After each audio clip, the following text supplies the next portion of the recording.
വിഴിഞ്ഞം പദ്ധതിയുടെ ക്രെഡിറ്റ് ആർക്ക്? ഇതാണല്ലോ മാപ്രകൾ ചർച്ചയാക്കിയിരിക്കുന്ന വിഷയം. ഇതുമായി ബന്ധപ്പെട്ട രണ്ട് പ്രതികരണങ്ങൾ ജനം കേൾക്കേണ്ടതാണ്. അതും രണ്ട് പ്രമുഖ നേതാക്കന്മാരുടെ. ഒന്ന് കേരളത്തിൻ്റെ മുഖ്യമന്ത്രിയായിട്ടുള്ള പിണറായി വിജയൻ്റെയും ഒപ്പം പ്രതിപക്ഷ നേതാവിൻ്റെയും.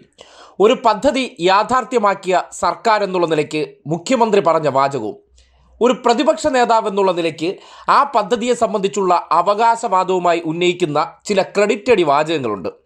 അത് കേട്ടതിന് ശേഷം ആരാണ് ഒരു പദ്ധതി യാഥാർത്ഥ്യമാക്കിയതിന് ശേഷം ഉത്തരവാദിത്തപ്പെട്ട പദവിയിലിരിക്കുമ്പോൾ അതിന് അർഹിച്ച രീതിയിലുള്ള മറുപടി പറഞ്ഞതെന്ന് നിങ്ങൾ തന്നെ വിലയിരുത്തണം.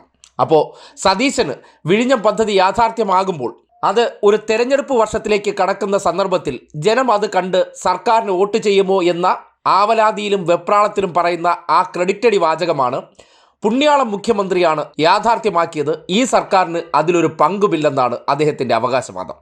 അപ്പോൾ സതീശൻ്റെ പ്രതികരണം. വിഴിഞ്ഞം പദ്ധതിയുടെ ഉദ്ഘാടനവും തമ്മിൽ രണ്ടിരണ്ട. മുഖ്യമന്ത്രി ഇപ്പോൾ അതിൻ്റെ പൂർണ്ണമായ ക്രെഡിറ്റ് എടുക്കാൻ വേണ്ടിയിട്ട് നോക്കുക. ഈ മുഖ്യമന്ത്രി ഉമ്മൻചാണ്ടി ഈ വിഴിഞ്ഞം പദ്ധതി പ്രഖ്യാപിക്കുമ്പോൾ, UDF സർക്കാർ ഇത് പ്രഖ്യാപിക്കുമ്പോൾ അദ്ദേഹം പാർട്ടി സെക്രട്ടറി ആയിരുന്നു. അദ്ദേഹം പറഞ്ഞത്